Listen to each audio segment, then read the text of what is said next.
नमस्कार दोस्तों, राघव इस स्टोरी में आपका स्वागत है। अश्वत्थामा, जिसे द्रोणी भी कहा जाता है, द्रोण का पुत्र और भारतीय साहित्यिक महाकाव्य महाभारत का एक पात्र है। महाकाव्य में वह कौरवों में सबसे बड़े दुर्योधन के मित्र के रूप में कार्य करता है। उन्हें उनके पिता द्रोण द्वारा कौरवों और पांडवों के साथ युद्ध में प्रशिक्षित किया गया था। उन्हें एक महारथी के रूप में भी वर्णित किया गया है, जिन्होंने कुरुक्षेत्र युद्ध में पांडवों के खिलाफ कौरवों की तरफ से लड़ाई लड़ी थी और उत्तरा के अजन्मे बच्चे को मारने के प्रयास के लिए कृष्ण द्वारा अमरता का श्राप दिया गया था।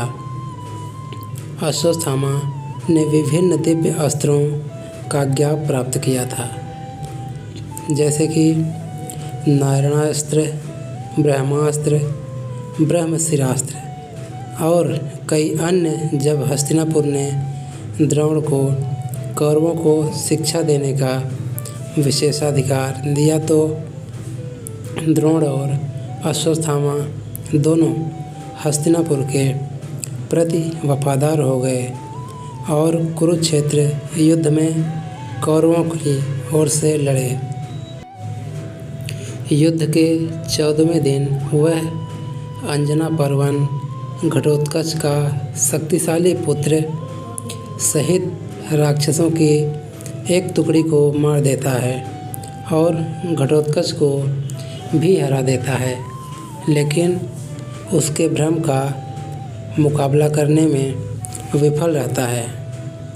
वह कई बार अर्जुन के खिलाफ भी खड़ा होता है, उसे जयद्रथ तक पहुंचने से रोकने की कोशिश करता है, लेकिन हार जाता है और युद्ध के मैदान से वो भाग जाता है। दोस्तों, हालांकि जयद्रथ की रक्षा करने की पूरी प्रक्रिया के दौरान अश्वत्थामा एक समय पर अपने सर्वास्त्र बाण का उपयोग करके और दुर्योधन पर क्रोधित अर्जुन द्वारा छोड़े गए शक्तिशाली मानवास्त्र बाण को नष्ट करके दुर्योधन के दिव्य कवच और जीवन को सफलतापूर्वक बचाता है। युद्ध के 10वें दिन भीष्म के गिरने के बाद द्रोण सेनाओं के सर्वोच्च सेनापति बन जाते हैं। वह दुर्योधन से वादा करता है कि वह युधिष्ठिर को पकड़ लेगा, लेकिन वह ऐसा करने में बार बार विफल रहता है। दुर्योधन उसे ताना मारता है और अपमानित करता है, जिससे अश्वत्थामा बहुत क्रोधित होता है, जिससे अश्वत्थामा और दुर्योधन के बीच दरार पैदा हो जाती है। कृष्ण जानते थे कि सशस्त्र द्रोण को हराना संभव नहीं है, इसलिए श्री कृष्ण युधिष्ठिर और अन्य पांडवों को सुझाव देते हैं कि अगर द्रोण को यह विश्वास दिला दिया जाए कि उनका बेटा युद्ध के मैदान में मारा गया है तो उनका दुख उन्हें हमले के लिए कमज़ोर बना देगा। श्री कृष्ण भीम के लिए अश्वत्थामा नामक हाथी को मारने की योजना बनाते हैं, जबकि द्रोण से दावा करते हैं कि यह द्रोण का पुत्र था जिसे मारा गया था। अंततः चाल काम करती है। हालांकि महाभारत के संस्करण के आधार पर इसका विवरण अलग अलग है और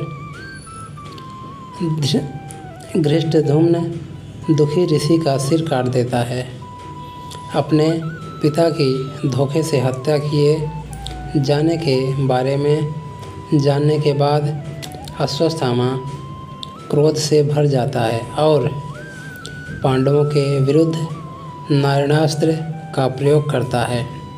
जब अस्त्र का आवाहन किया जाता है तो हिंसक हवाएं चलने लगती हैं, गड़गड़ाहट की आवाज़ गूंजती है और हर पांडव सैनिक के लिए एक तीर दिखाई देता है। यह जानते हुए कि अस्त्र निहत्थे लोगों की उपेक्षा करता है, कृष्ण सभी सैनिकों को अपने रथों को छोड़ने और निहत्थे होने का निर्देश देते हैं। अपने सैनिकों को निहत्था करने के बाद कुछ कठिनाई से भीम सहित अस्त्र बिना किसी नुकसान के गुजर जाता है।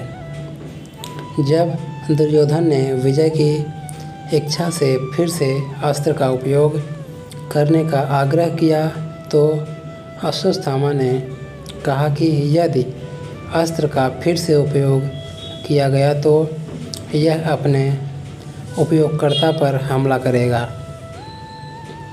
कहानी के कुछ संस्करणों में, जैसे नीलकंठ चतुर्धारा संकलन में, नारायणास्त्र पांडव भुजा की एक अक्षौहिणी को नष्ट कर देता है। हालांकि नारायणास्त्र के उपयोग के बाद दोनों सेनाओं के बीच एक भयानक युद्ध होता है। अपने नारायणास्त्र को पांडवों को मारने में विफल होते देख अश्वत्थामा ने अग्नियास्त्र का आवाहन किया और इसे सभी दृश्य और अदृश्य शत्रुओं पर छोड़ दिया। यह हथियार जल्द ही अर्जुन को कई ज्वलंत बाणों से घेर लेता है और पांडव सेना में तबाही मचा देता है। यह नज़ारा देखने और स्थिति की गंभीरता को समझने के बाद अर्जुन अग्नियास्त्र के प्रभावों को कम करने के लिए अपने वरुणास्त्र का उपयोग करता है, लेकिन तब तक यह पांडव सेना की एक और अक्षौहिणी ही को पूरी तरह से नष्ट कर देता है, जिसे केवल अर्जुन और कृष्ण ही बचा पाते हैं। यह देखकर अश्वत्थामा को झटका लगता है और वह भ्रमित होकर युद्ध के मैदान से बाहर चला जाता है और उसे अपने ज्ञान और कौशल पर संदेह होने लगता है। बाद में अश्वत्थामा ने सीधे युद्ध में धृष्टद्युम्न को हरा दिया, लेकिन उसे मारने में असफल रहा क्योंकि सत्यकी और भीम ने उसे पीछे हटने के लिए मजबूर कर दिया। इस प्रक्रिया में अश्वत्थामा के खिलाफ युद्ध में शामिल हो गए। अश्वत्थामा दोनों युद्धों और योद्धाओं को हरा देता है और उन्हें युद्ध के मैदान से भी पीछे हटने पर मजबूर कर देता है। एक साधारण किंतु शक्तिशाली धनुष का उपयोग करके अश्वत्थामा एक बार में लाखों बाण चलाता है, जिसके परिणाम स्वरूप अर्जुन स्वयं मूर्छित हो जाता है।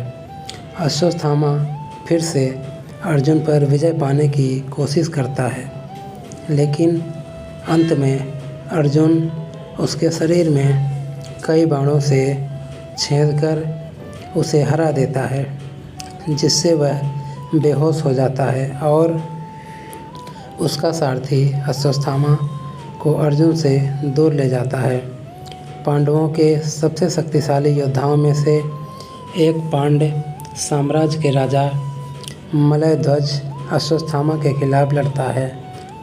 उनके बीच एक लंबे तीरंदाजी द्वंद्व के बाद अश्वत्थामा मलयध्वज को हथियारहीन कर देता है और उसे मौके पर ही मारने का अवसर मिल जाता है, लेकिन वह उसे और अधिक लड़ाई के लिए स्थायी रूप से छोड़ देता है।